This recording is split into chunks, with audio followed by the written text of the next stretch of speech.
Center, the CBC Evening News with Bill Good and Cecilia Walters. Do kids waste time and money on video games? Some maybe, but not the two in our next story. They may become millionaires within the next couple of months. More from Mac Rimal. They don't look like millionaires, not even potential millionaires. What they look like is pretty much what they are, a couple of very bright suburban teenagers. Jeff Sember is 16 and in grade 12 at North Burnaby High School. Don Mattrick is 18, a first-year student at Simon Fraser. The game they invented is called Evolution. So what we have here is the 6 different creatures in evolution running onto the screen, starting with an amoeba, a frog, a rodent, a beaver, a gorilla, and a human. And these are the 6 different characters in evolution.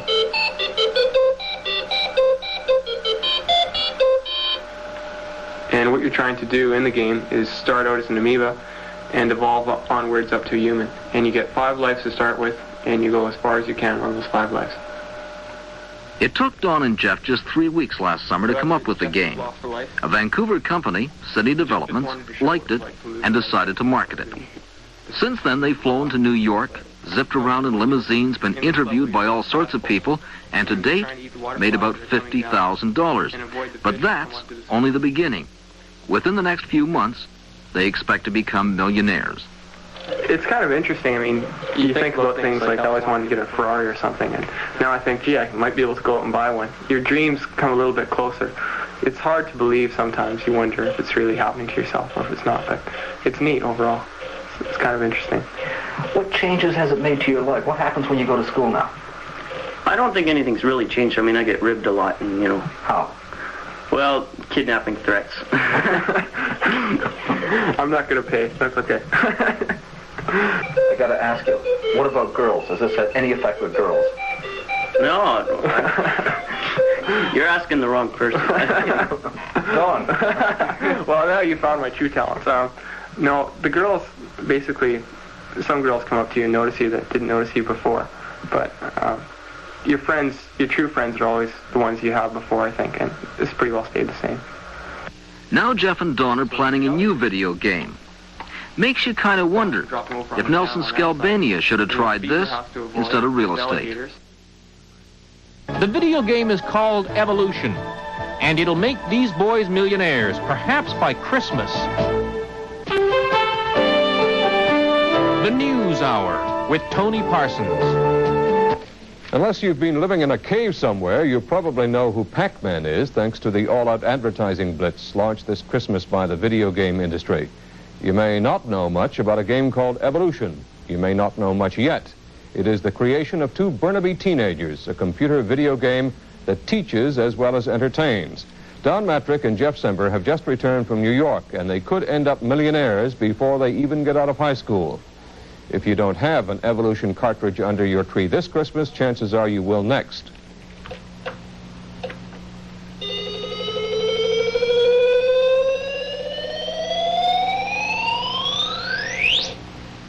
The idea developed here, and in 3 weeks, these young entrepreneurs had developed a simple but unique video game that will make them wealthy. These are the different characters in the game of evolution. What you're trying to do is start as this amoeba and evolve up the evolutionary chain until you finally reach a human. And you do this by accomplishing different goals throughout the game. The game is different than anything else on the market because it's like 6 games strung together, and it isn't all just killing and violence like in most space games. So, the game is on video disc. The young inventors become instant millionaires when negotiations are completed in the United States to transfer it to the more popular video cassette. Well, there's a strong chance that we could turn out to be millionaires. If the game goes on to cartridges for Atari or that kind of thing, then we receive over $1 million a piece. Give me some odds. I would say that they're better than 50% right now. But we want to see, we want to count the cash in our hand. We'll be happy then. In the very near future? Well, I hope so, yeah. What are you going to do with it? Buy a Ferrari, I guess. I don't know. I can invest it. Armed with the knowledge that they have a product that will sell, the 2 young men have leaped into the corporate world. They've set up a company, hired a lawyer, an agent, and an accountant. Well, we're an incorporated company right now. So that's twofold, I guess. It's so that we don't have to pay a lot of money in taxes, and so that we can learn something too, which is something young guys can always stand for.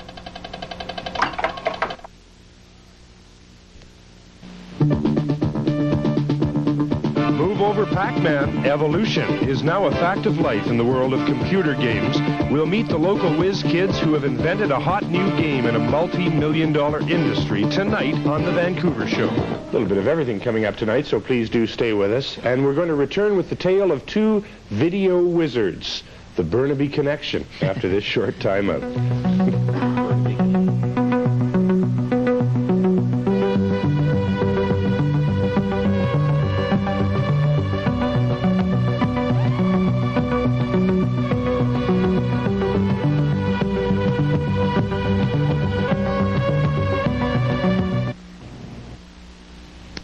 Well, if you feel bad because you turned 30 but didn't make your first million, you're going to feel even worse when you meet our next guests. Jeff Sember and Don Mattrick are not your average Burnaby teenagers. They have invented a computer game called Evolution, and they have a good chance of becoming instant millionaires. Earlier this month, they were the guests of CBS in New York at a posh Manhattan apartment. That's a lifestyle which may become familiar as the $50 video game becomes ever more popular. Evolution, only the strong survive. This game was unveiled in October at a home entertainment and electronic show in the city. The player moves through an evolutionary chain, first as an amoeba, then tadpole, rodent, beaver, gorilla, and human, battling genetic mutants. Here in our studio are two of the youngest and the fittest in the jungle of computer games, Jeff Sember and Don Mattrick. Yeah, and Don is sitting to my immediate left, and Jeff is furthest away.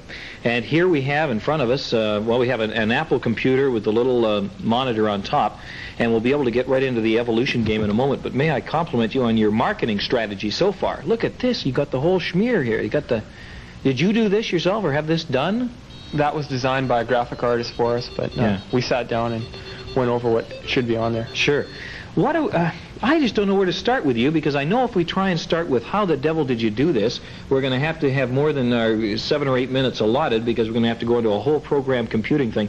But where did it start for you two fellas? Like, how did you get together and say, hey, we're going to... Not many kids want to make a game, they want to play it, right? How did you do that? Well, go ahead, Jeff. It started at school. I met Don, and he worked in a computer store, and I was programming computers for some time, and he suggested that we get together and write a game and possibly sell it. You were programming for some time. How much time are we talking about here? How long? About 3 years. And how old are you now? 16. 16. So from the age of 13, you've been... Have you programmed too? I started when I was about 14, 15. 14. Wow. I have this feeling that life has passed me by. You're going to speak a whole different language, and I have no idea. Should we get into a bit of this game and tell us about what how it works? What is the object of this game, and why is it so popular? Because the people, as we mentioned, was it New York City? Or? Yeah, we were down in New York. Yeah, they're interested in perhaps picking up this, are they? Yeah, big companies want to put it on videos. That's when the big bucks come, I guess, isn't it? Basically, what the game is you start as a little amoeba, and you're trying to advance up the evolutionary chain to become a human. Okay. And you do this by doing a bunch of different things. Oh, now what is this? Oh, there's the little amoeba there. There's the green? The little amoeba. I'm the little green guy. What's the big yellow thing? Those are microbes, and they chase you, and they try and kill you if they come in contact with you. Now, are all these symbols we see on the screen, these are your own design, are they? That's right. Yeah. And you have told the computer what to do if... It's just like a big sheet of electronic graph paper. Uh-huh. Wow.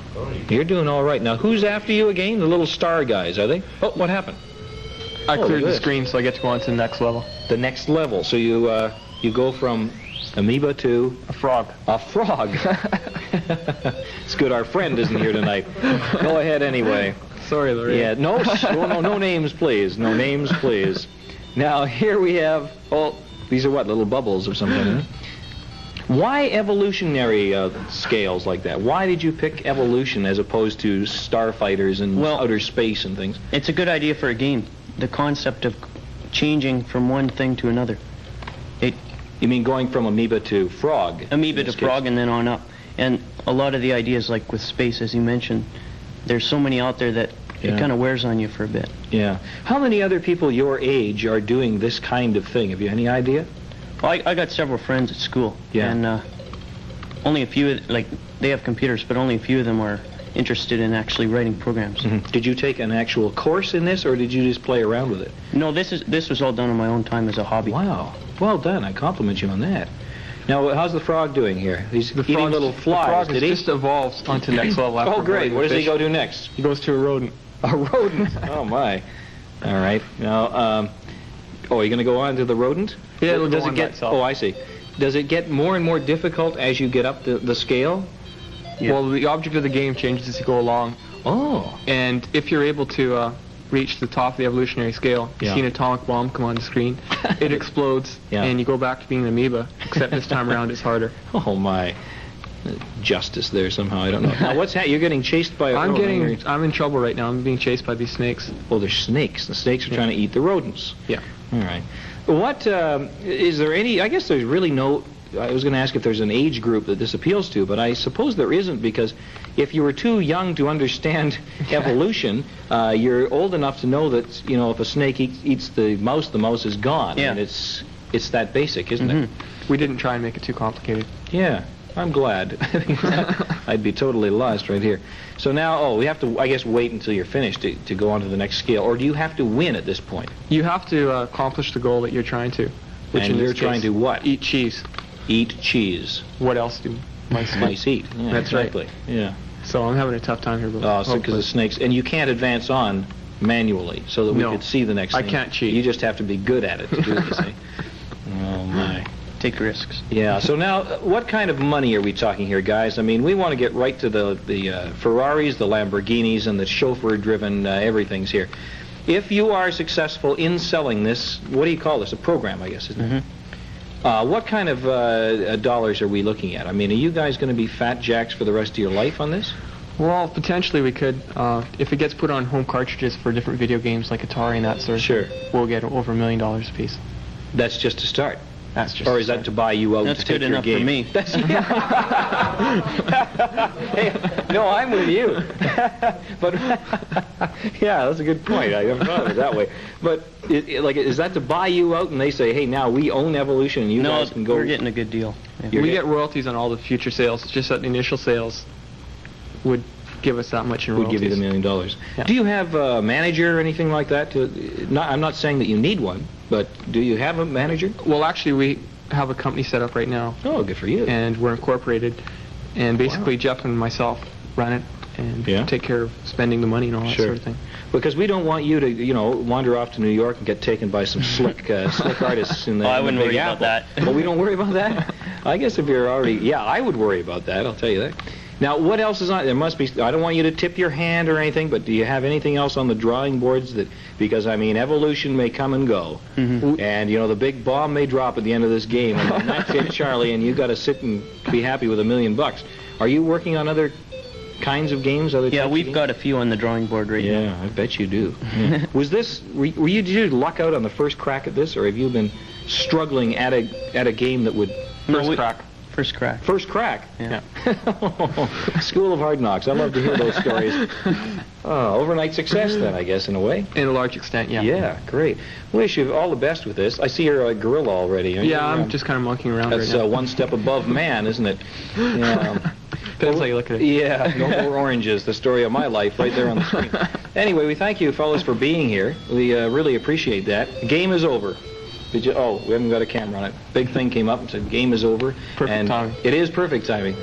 You got one of the 10 top scores, it says on the screen. One would hope you would. You invented the game. Okay, thank you very much, guys. We appreciate it, you coming in, and all the success in the world to you. Thanks. When you get your $1 million, you come back and see us, okay? Sure. Yeah, okay. Thanks a lot, very guys. much. Thanks.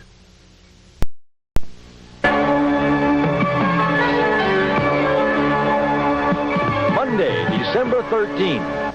Two Burnaby teenagers who invented the computer game Evolution say they've already earned $50,000 from its sale in disc form, and they expect $1 million in royalties if their game is marketed in cassettes. The boys aged 16 and 18 have just returned from a promotional trip to New York City. Now there's talk of the Phil Donahue Show as well as Merv Griffin. Not bad for a senior high school student and a first-year university student, as George Duffy reports. It's interesting when you visit the bedroom of 18-year-old Don Mattrick here in Burnaby. There's a water bed, as you might expect any teenager to have, a Sony Walkman, a stereo, school books, but then you come to a $5,000 brand new personal IBM computer. Just one in the household. The kids obviously come a long way since we talked with them just last October. We've got a contract all signed and sealed and just waiting to get the sales rolling so we can get some money from it. Optimistic and excited in October. What's happened since then? Well, we finally got distribution of the game right now across in North America in all the Computerland stores and a lot of the independent computer dealers. So it's available for the Apple right now, and what we're doing is we're converting it for the IBM and other machines like that. But the big breakthrough for us would be if we could put it on the Atari or other home video machines. And right now Sydney's in negotiations with those companies, and if they could do that, Jeff and I would get $1 million apiece. Right off? Right off. First crack royalties. What are the chances, Jeff?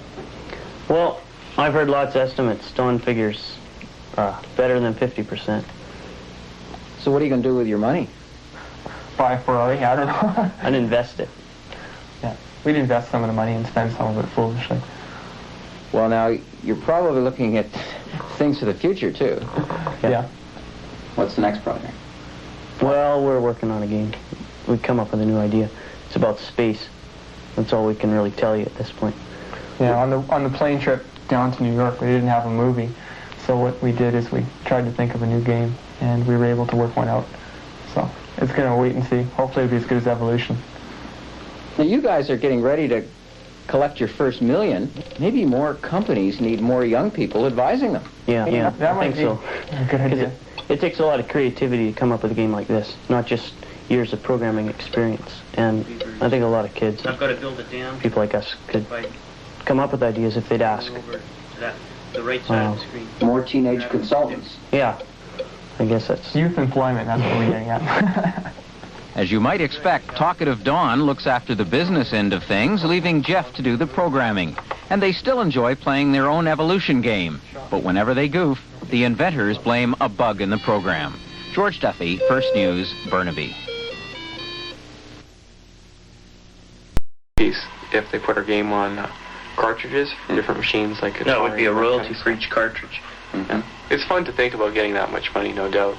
Sure is. It's the kind of thing you take it in stride, I think, because otherwise if you went out and ran around saying that you're a millionaire or something like that, you could lose perspective with the real world.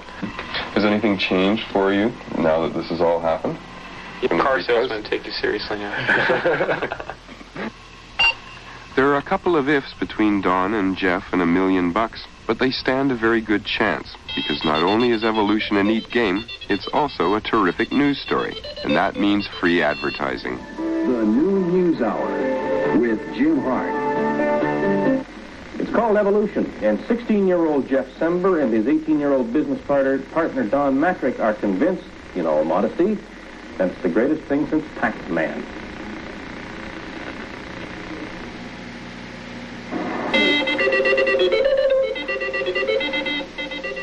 When the game was introduced to the Vancouver Computer Fair, the media showed up in droves, and that was just the beginning. Before Christmas, the people at Sydney sent Don and Jeff down to New York for 9 days of interviews and television appearances. Later in January, they're off to Chicago to be on the Phil Donahue Show. All of this is going to help sales quite a bit, and it's going to make 2 kids from Burnaby into celebrities. But we've been in the news a lot, and people recognized us. And I don't know that it's actually done any good to be famous. I know one occasion it was. I was with a customs official. He thought I was running away from home, but then this other one recognized me in the paper. Knew I didn't have anything to run away from home about, so. Yeah, it's got the better graphics, so in that way it'll work. Don and Jeff may have started as computer programmers. Now they're businessmen. They have their own company, and as the money rolls in, they've got to decide what to do with it, with a little help from their parents and their friends, the lawyer, the accountant, and the broker. The things that we're more worried about is getting around taxes if we can, not paying a lot of our money in tax, and just setting aside for our future. Maybe do a few foolish things, buy a, I don't know, new car, Porsche or something. No, I don't know. There's lots of things you could buy. I'm not going to go out and buy a fancy car unless I'm sure that I can afford it. Like, I want a lot to save for the future. Mm-hmm. Okay, what's the future? What are you planning to do? Yeah, I think with getting the money and that kind of thing, it kind of takes the pressure off you to rush through university. Because I think a lot of people go to university so they can get a job to pay for things that they want. So now that we got enough money to pay for university and for other things we'd like, that we can take more time and get our education and maybe even enjoy it when we're getting it on the way through. And so, Don Mattrick and Jeff Sember face a future where the big question could be what to do for an encore. In the meantime, some advice for the rest of us. Keep at it. Perseverance is what makes things go, and you can't sell something that's half done. So keep trying and make sure that you finish something to the end.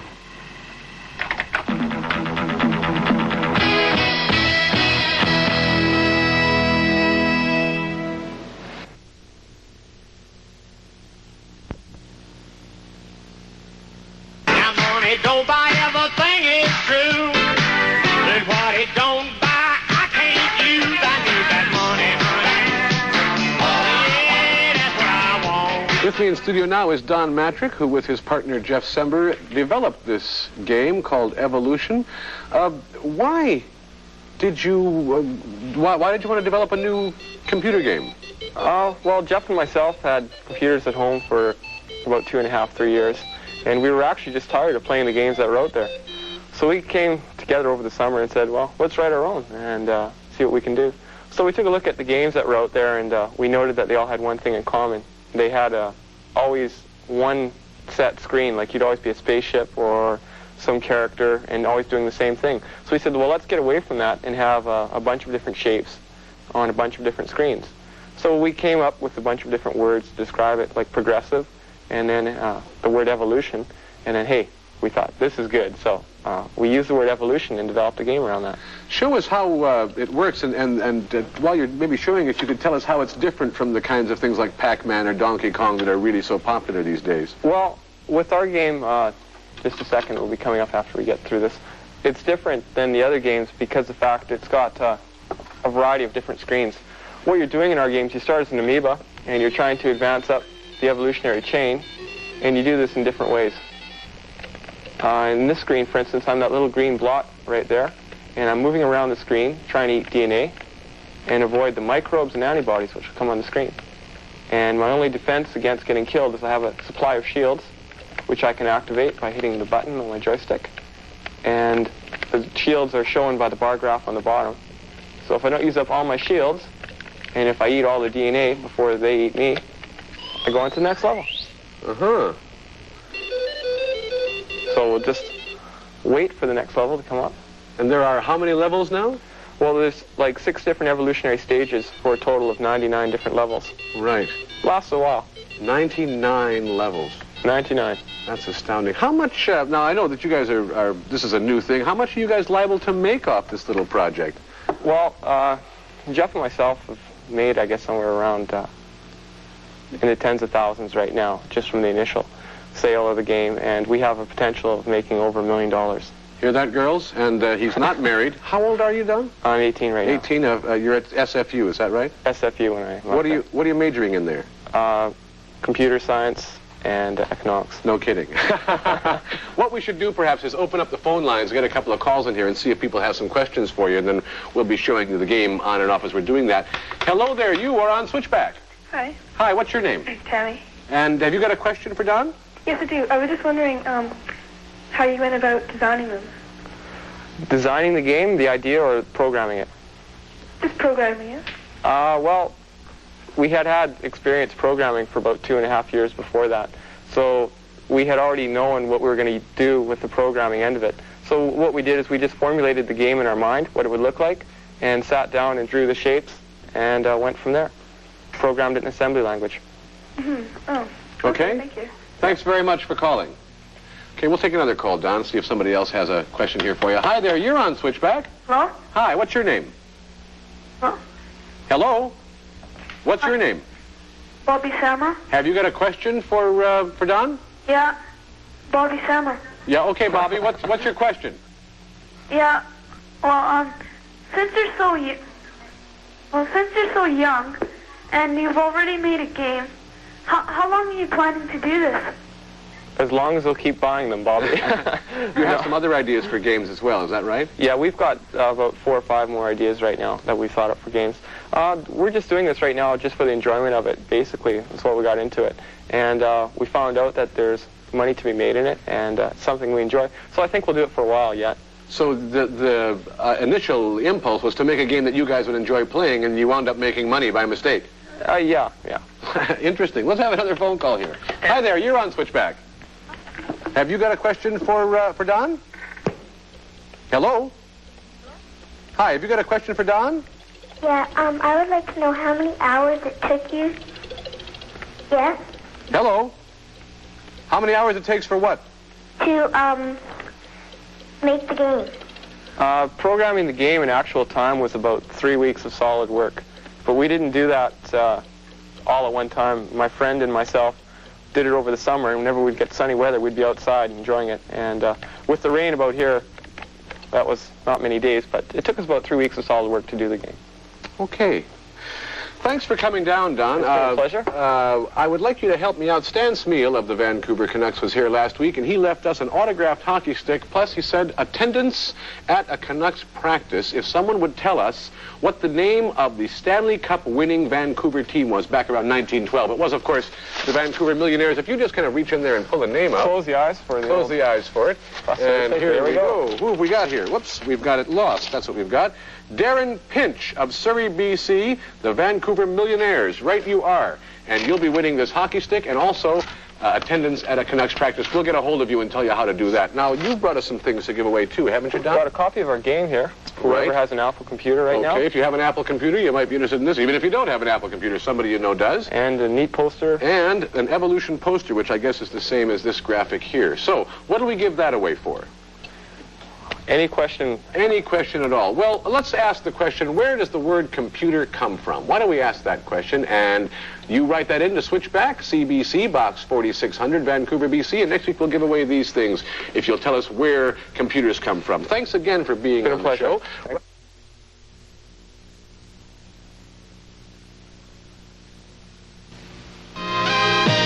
CBC, British Columbia.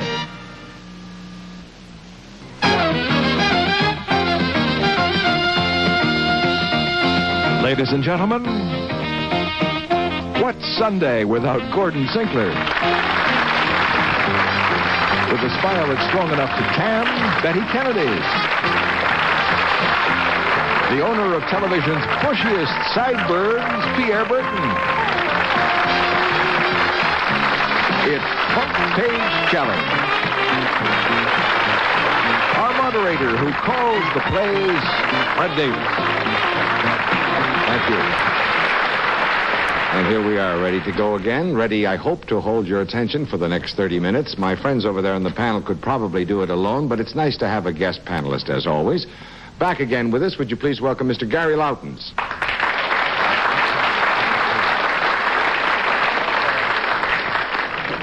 Gary, I may have asked you this before, but I've either forgotten the answer, or at least we can regard this as an update. Now that you're ensconced in the executive suite at the Star, is life easier than it was when you had to face a deadline of a daily column?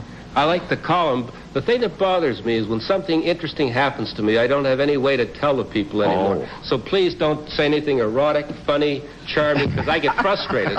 Please be very dull, will you, for the next half hour? Well, that's up to you. You can do what you will with the stories we have for you. And we have the first one coming up right now, and you'll meet the challenger after we've told you about the story. Like them or not, video games are with us, and 2 young computer hobbyists stand to make a lot of money out of them. Don Mattrick and Jeff Sember. Panel, we're going for a national story first tonight. There is an international implication, but I wouldn't, that's really of secondary. For our purposes, it's a national story. Pierre, would you start a 2-minute game, please? This national story, is it a military, political, or religious story? One of those. Is it one of those? No. Is it an entertainment story? Yes. Is the entertainment a sport? No. Is it an entertainment that takes place electronically? Yes. It's television, then. Good going. Is that television we're after? Mm-hmm. Are we after a television win? A win? An award. Oh. We're not after an award? No. Though it is an award? No. But are you a television actor or performer? No. Or team. Two of them there, at least. You're right. There are two guests there. Could it be Wayne and Schuster? Could be, but isn't. No. It's not Wayne and Schuster.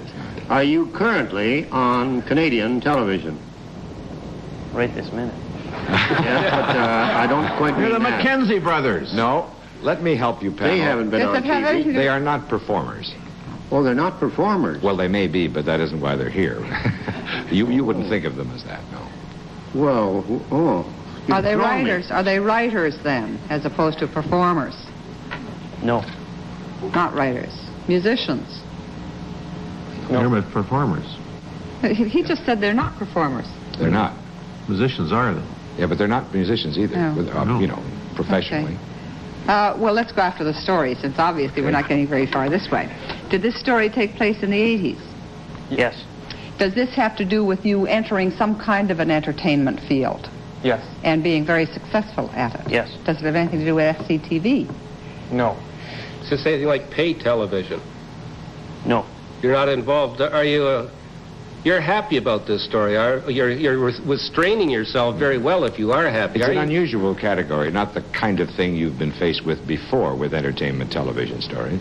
It is television, not radio. It doesn't have anything to do with the producers doing a survey and their views on the shape of television. That was the gold. No, the if you've gotten to the report. Technicalities in video games, video kids zap profits. Don Mattrick and Jeff Sember.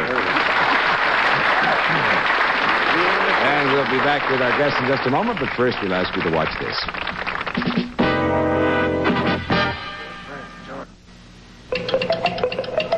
Picture, if you will, a game called Evolution. The player is an amoeba chased by spores, microbes, and antibodies. A tadpole chased by hungry fish. A rodent pursued by snakes. A beaver chased by alligators. And finally, the ultimate, a human armed with a laser pistol battling a revolt of genetic mutants. Does all that have you on the edge of your seats? Then meet the two innocent-looking young men who may parlay that video game adventure into a small fortune even before they get to vote. Don Mattrick and Jeff Sember from Burnaby, B.C.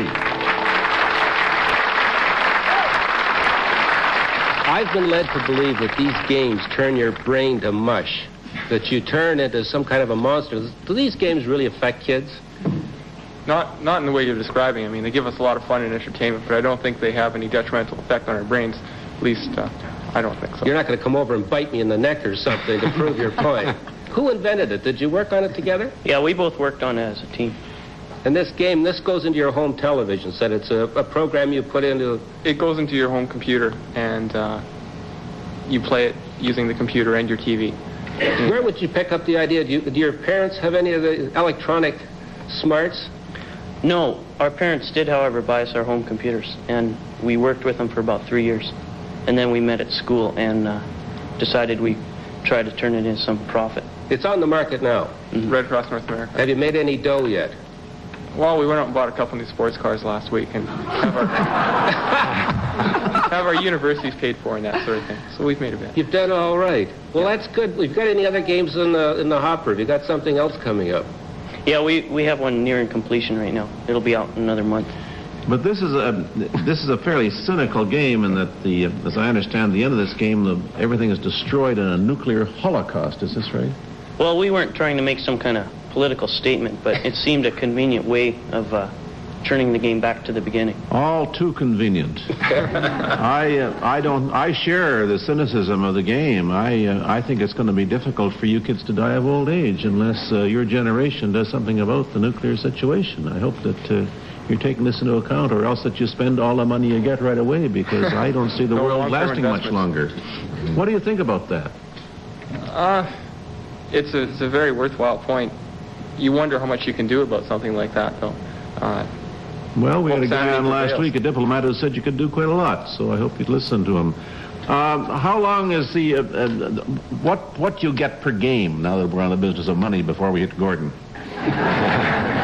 Well, we get a certain percentage of the sales. What percentage? That's Well, we would prefer not to discuss numbers. Why? What's so shameful? We got a banker. What's so shameful about discussing money? I never understand this. Well, you have things like kidnapping threats and... Well, the kidnappers, they know you're making money about a couple of sports cars. They know that you're... That's so we can get away. What does the game sell for? I want to buy this game. What does it cost me? Suggested retail is around $50 Canadian. $50. And if you get 10% of that, you get $5 a game. How many games have you sold so far? It's in the thousands. We don't have an exact figure right now because it's all across North America. Fellas, I'd like to get back to the very beginning. Now, you mentioned that you had a home computer 3 years ago, was it? Mm-hmm. Yeah. Now, what else do you need to start and say, we will make a game? You have done that, but you'd need more than a home computer, wouldn't you? Persistence. Persistence, creativity, and lots of free time. Yes, but I'm thinking of material things, actual hardware. You're looking at an investment of about... We spend about $4,000. Now, you can do it for, possibly $2,000. Now, why do they call this software? Because the hardware is what you go out and pay for. It's the electronic components. And the software is what you type. And it comes out of your mind. Now, was your particular creation the first of its kind made in Canada? It was the first video game made in Canada that went into major production is being marketed across North America. Yes, so I was wondering how you would go about getting a market, but maybe Betty's turn. I wondered exactly the same thing. It's one thing to come up and to evolve a game, but then to get it marketed and available for purchase is something else. Did you have any particular knowledge of marketing, or did you go and find somebody who was an expert? Not really. All we did was we had the game finished at the end of our summer holidays, and we said, well, what are we going to do to get this sold now?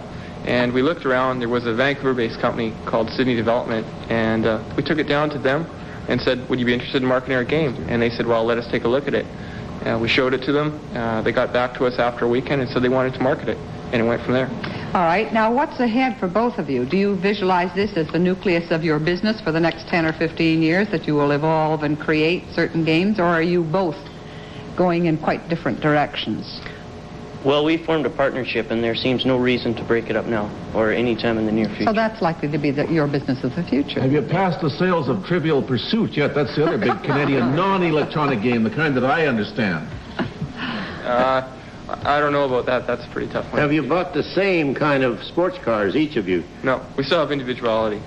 What did you buy? I bought a Toyota Supra. And a Japanese car, uh-huh. I'm still waiting for it, though. I should have bought Canadian. Oh, yeah, and you? I bought a Camaro Z28. I understand that the youngsters really do these games very, very well, that it's a natural for them, but there's a real generation gap when it comes to things like these games. Do you find that?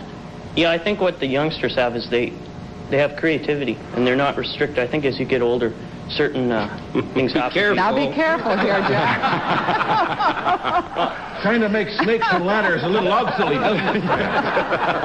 Or Parcheesi. Parcheesi. That's about my skin. Gentlemen, it's a fascinating story. It's great to hear you're doing so well, and let us wish you both continued success. Thank you for being on the program. Thank you very much. And we're happy to acknowledge the contributor of that story, Mrs. S. O'Sullivan of Elwell Street in Burnaby, British Columbia. Mrs. O'Sullivan will be receiving a check and our front page challenge book.